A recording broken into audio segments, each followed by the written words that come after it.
لله رب العالمين نحمده ونصلي على رسوله الكريم بسم الله الرحمن الرحيم. My dear respected brothers and elders,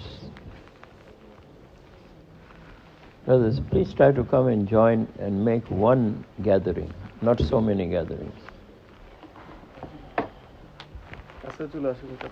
Except those who are handicapped, they can lean against the wall. Others should come here.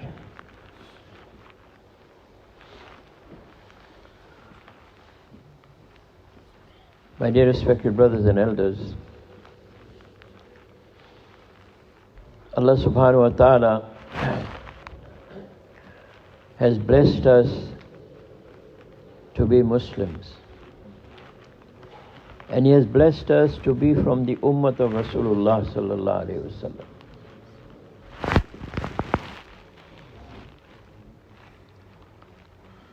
These are big ni'mah. Unfortunately today, we have forgotten what is the responsibility of an ummati. All the other ummahs that came before Rasul sallallahu alaihi wasallam and that came before this ummah, their responsibility was ibadah. Anbiya alayhi salam who came, they taught their ummah ibadah. And the work of dawah was the work of the Anbiya alayhi salam. But Rasul sallallahu alayhi wasallam, who is the last Nabi, Khatimun Nabiyyin, he taught his ummah also ibadah. But along with that, he taught his ummah the work of dawah.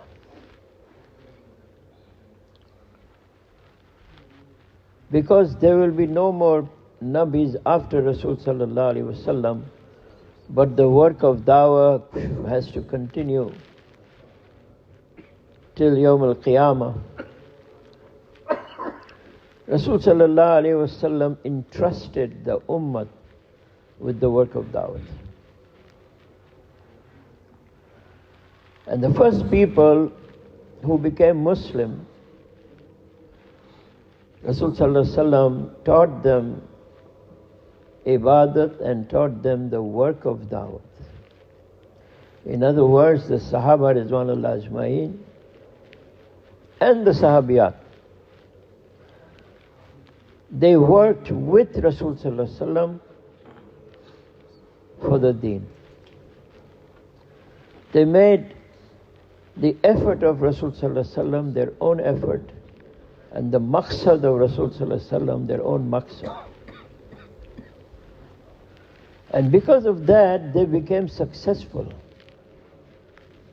You see, Sahaba Rizwanullah Ajma'in, how they became successful? Because they made the work of dawah the maqsad, the object of their lives. They had shop, they had business, they had trade. But it was not top priority.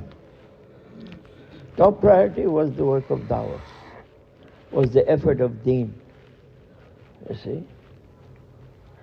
And because of that, Allah subhanahu wa ta'ala announced in the Quran, I am pleased with them and they are pleased with me.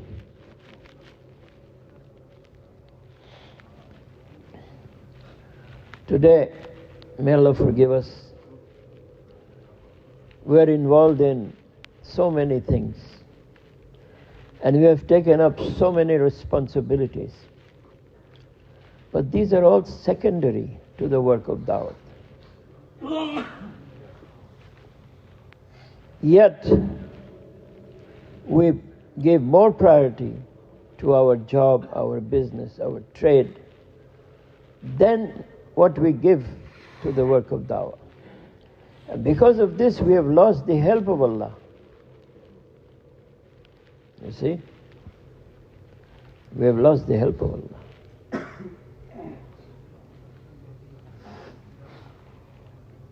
one lady cried for help from India, and it reached Makkah and Medina. And from there, Muhammad bin Qasim came. And due to his coming and due to his efforts, this whole region of India, Pakistan, Bangladesh, you see, got Islam.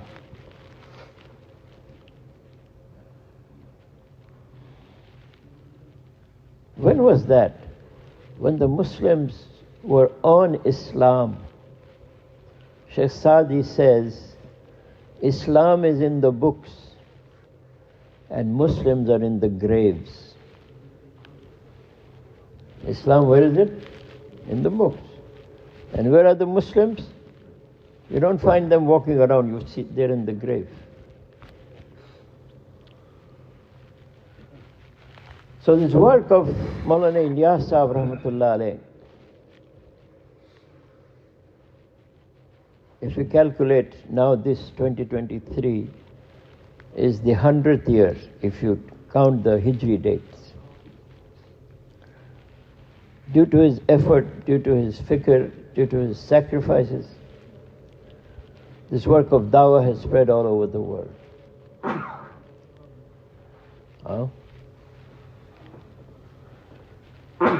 Now it is our responsibility, who has spent time, who has seen this work, who has experienced, you see, amal-e-dawat, that we have to reach it to our relatives, our friends, our neighbors, our country, all over the world. This is our responsibility.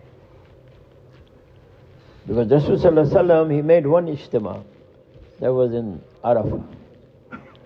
And what was his tashkil? Go to the furthest corner of the earth. And for how long? Till the end of your life.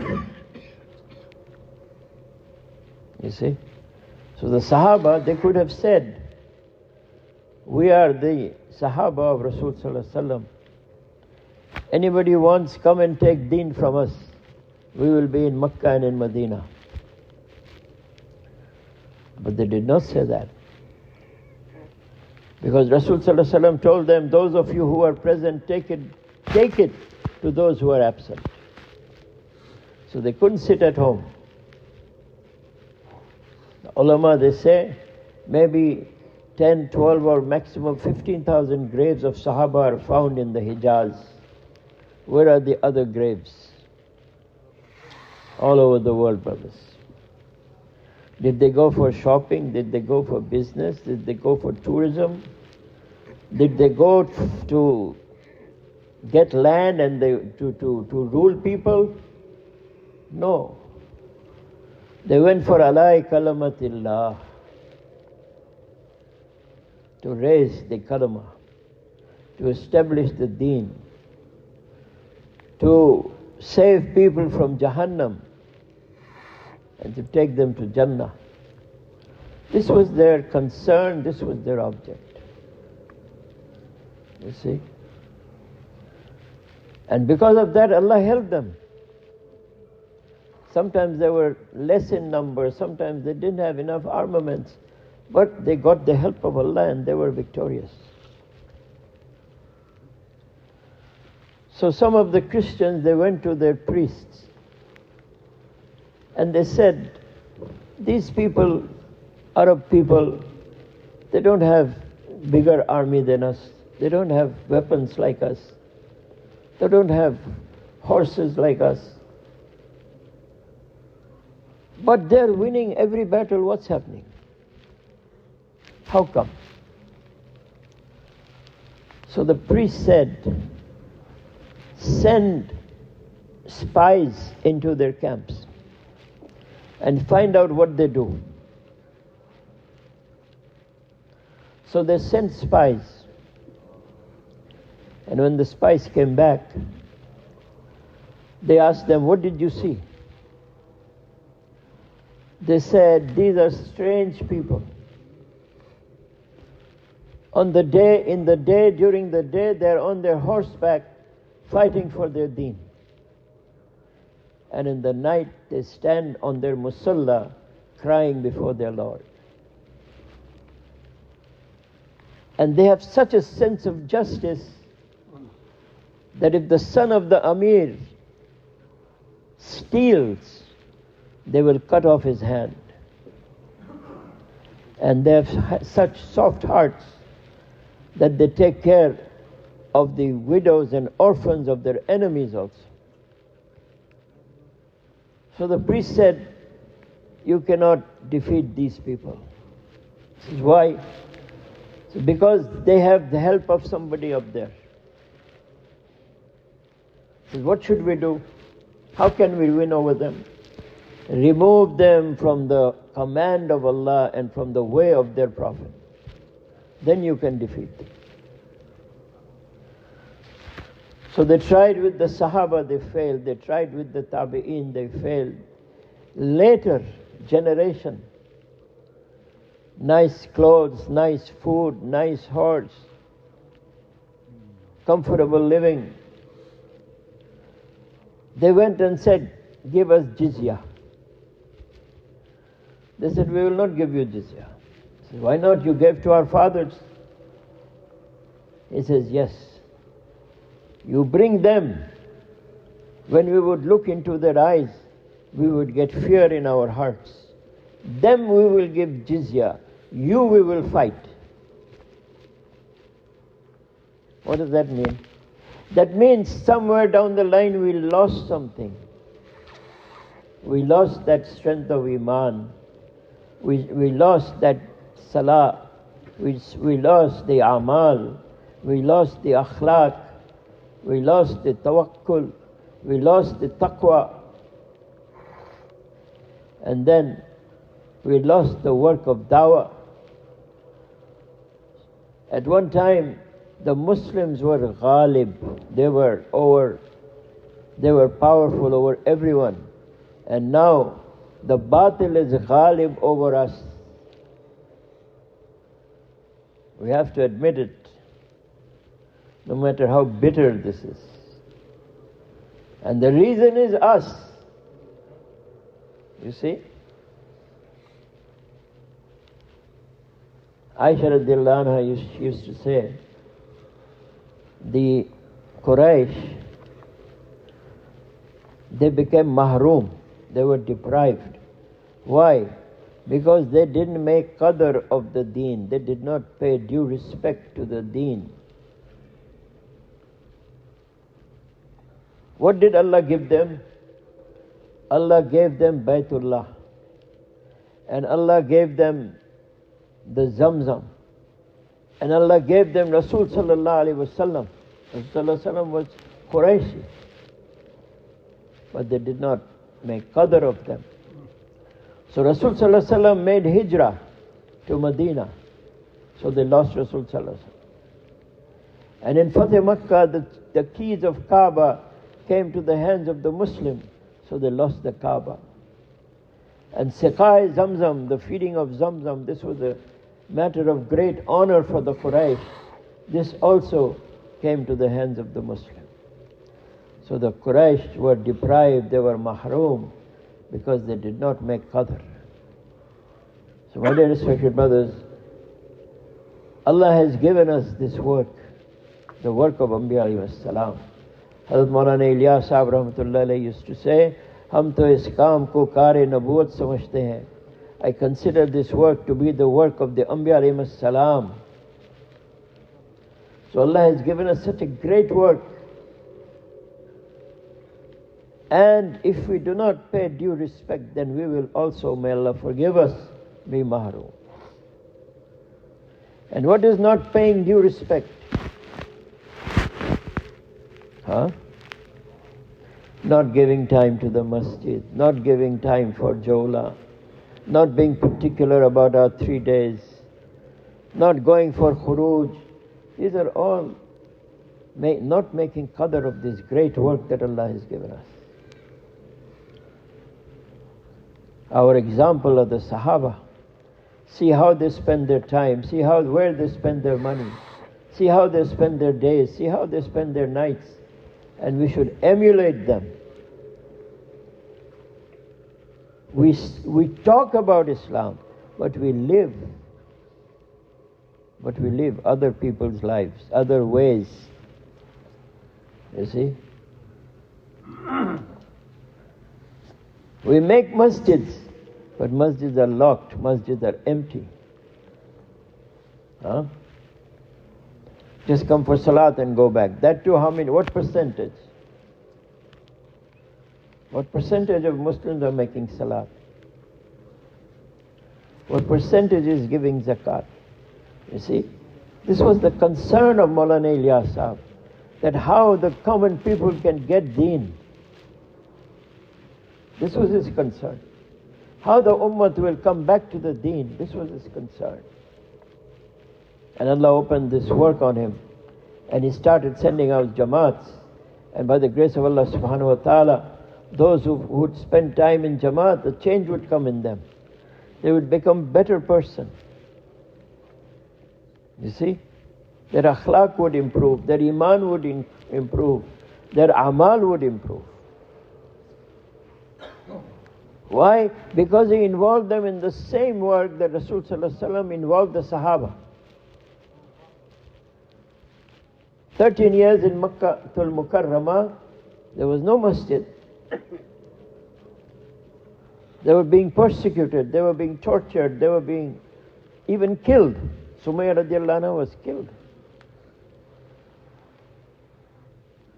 But they did not stop the work of dawah, they did not stop the work of ta'aleem and ta'allum, they did not stop the work of ibadah and zikr. You see? 13 years when they were firm on these amal, which is called amal-e-dawat, or amal-e-ibadah, or amal-e-nabuwah, or amal-e-hidayat. Sahaba Rizwanullah Ajmain, their iman became strong, their amal became good, their akhlaq became good. So that is why now, my dear respected brothers, Ilyas Sahib Rahmatullah Alayhi revived this amal-e-dawat. He did two things. He revived amal-e-dawat and he revived khuruj fi sabilillah. You see? In Makkah there was no khuruj, except when, some of the Sahaba and Sahabiyat, they went to Habasha. But when they came to Medina, khuruj fi sabilillah started. Maulana Yusuf Sahib Rahmatullah Alayhi, in his Bayan, he has said that in 10 years that Rasul sallallahu alaihi wasallam was in Medina, 150 jamaats went out in the path of Allah, in which 26 or 27 times Rasul sallallahu alaihi wasallam accompanied them. So if Rasul sallallahu alaihi wasallam went in the path of Allah so many times, can any one of us say, no, I can't go? Oh, I'm involved in this, I'm busy with this. This is also the work of deen. True. Umar radiallahu anhu went to Abu Bakr radiallahu anhu, and he said, what have you done? You have sent Muaz radiallahu anhu in Jamaat, in the path of Allah. Who is going to give fatwa in Medina? Because he was big alim. Abu Bakr radiallahu anhu said, if somebody wants to go in the path of Allah, for the love of Allah and for the love of deen, how can I stop him? So Sahaba Rizwanullah Ajmain, if we see their lives, you find them in two places. Either they're in the path of Allah, or they're in the house of Allah. Where did Rasul sallallahu alaihi wasallam spend more time when he was in Medina? In the masjid. Where did the Sahaba spend more time when they were in Medina? In the masjid. They spend little time for their shop and business and trade. But in that little time, Allah gave barakah in their earnings. Today we are spending 10, 12, 6. I met a guy, he's spending 16 hours working. But there's no barakah in our lives. See? So we have to revive the amal-e-dawat. We have to revive khuruj. And we have to do it ourselves and become example for others. Inshallah ta'ala, all of us are ready for this. Now, How many brothers are from this masjid? Please raise your hands. MashaAllah. 3, 4, 5, 6, 7, 8, 9, 10. That means what? 10 people or 12 people? Huh? Most of them are Kurus. Most of them? Yes. 2 Jamaat already have. 2 Jamaats is what? 15 people? Some brothers in already in Bangladesh. December. How many? 500? How many people come for Jummah? More than 1,000. So Jummah is only Farz. Fazar is not Farz.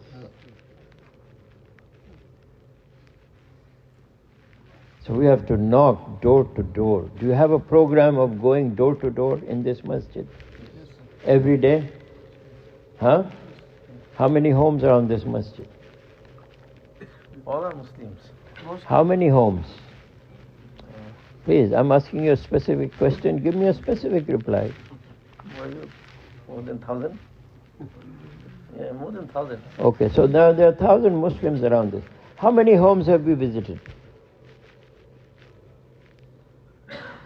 We visited, alhamdulillah, almost more than 80%. You have visited many. And in these homes, have you met all the male members? Around 25%. Huh? Around 25%. 25%. See, that's the thing, you see. We have, if we don't give time and we just come for mashwara and for ijtima, the work will not go up. The work will go up when every brother is giving time to the masjid.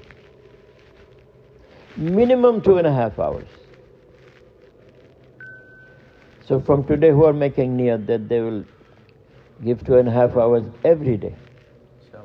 And the brothers who are from different masjids, make niyat for your own masjid. And now the taqaza from Nizamuddin is what? Every masjid should become like the masjid of Rasul sallallahu alaihi wasallam. So the masjid of Rasul sallallahu alaihi wasallam, they did not close the masjid after salah. There was talim, there was zikr, there was mashwara, there was tilawat al-Quran. You see, there was majlis of iman, jamaats were coming, jamaats were going. Masjid was alive with amal on a 24-hour basis. So Nizamuddin wants that we make our own masjid alive 24 hours. So tell me, how many masjids in Sydney are alive 24 hours?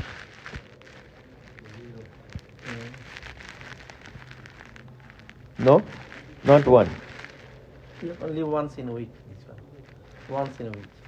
Then we should eat once in a week. You see, we feed our body 3 times a day, but we want to feed our soul once in a week. Which is more important, the body or the soul? Soul is much more important, because when your soul leaves your body is useless. You have eyes, you don't see. You have hands, you don't hold. You have legs, you don't walk. And if you keep it long, then it becomes to decay and rot.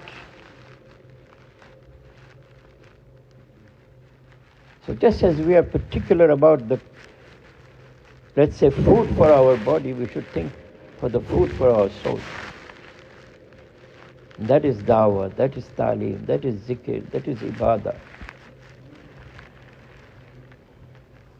In Makkah al-Mukarramah, these amal was done in the homes of the Sahaba. When they came to Medina, Rasul made a masjid. The men did it in the masjid, and the ladies did these amal in their respective homes. So there was an environment. If men would come, they would benefit from the environment of the masjid. If ladies would come to learn deen, they would benefit from the environment in the homes of the Sahaba. That's why our elders are saying, make your masjid like the masjid of Rasul sallallahu alaihi wasallam, and make your homes like the homes of Sahaba. But we are really far away from here. Maulana Saad Sahab, he went to Mewat, and he asked them, how many masjids is alive 24 hours in Mewat? So they said, like you, not one. So he said, next time when I come, I want to see how many you make alive 24 hours. Next time when he went, he asked them, how many have you made alive 24 hours? They said 100 masjids. Now, this was 4 or 5 years ago. Now there must be much more. So please, brothers, take this as a task. You see? And unless you give time, it won't happen. The taqazas will stay in our books, in our registers. It won't take shape. You see? Only when brothers are giving time to the masjid, then the taqazas will be fulfilled. So all of us are making niyat, brothers. Alhamdulillah, tomorrow our ijtima starts. Today, all of us, the whole day we should spend in gasht. Whole day. Okay? Sit down now, make mashwara. Who is going to go where? And the other brothers also, please involve them also. Your other brothers are from other masjids or from other cities? Other masjids. Huh? From other countries, yes. So involve the brothers who have countries, take them for Jola, take, other masjid brothers, work on your own areas. Please, today, the whole day we must work, and tomorrow we must bring, you see, what's the difference between Jor and Ijtima? Jor are only the old workers come. Ijtima, you have to bring new people to the masjid. But I don't see this here. I went to in Melbourne, we're all old workers. We didn't, hardly 1 or 2 new people came. What is this? That means we don't make enough gasht. Our gasht has, the WhatsApp message has replaced gasht. May Allah forgive us. This requires sacrifices, it requires efforts, it requires mujahada. And in exchange of mujahada, Allah will give us hidayat. May Allah give us tawfiq. Subhanallah wa bihamdihi. Subhanakallah wa bihamdihi. Ashhadu an la ilaha illa anta astaghfiruka wa atubu ilayk. I will request you brothers, please make mashwara about the Jola program for the whole day.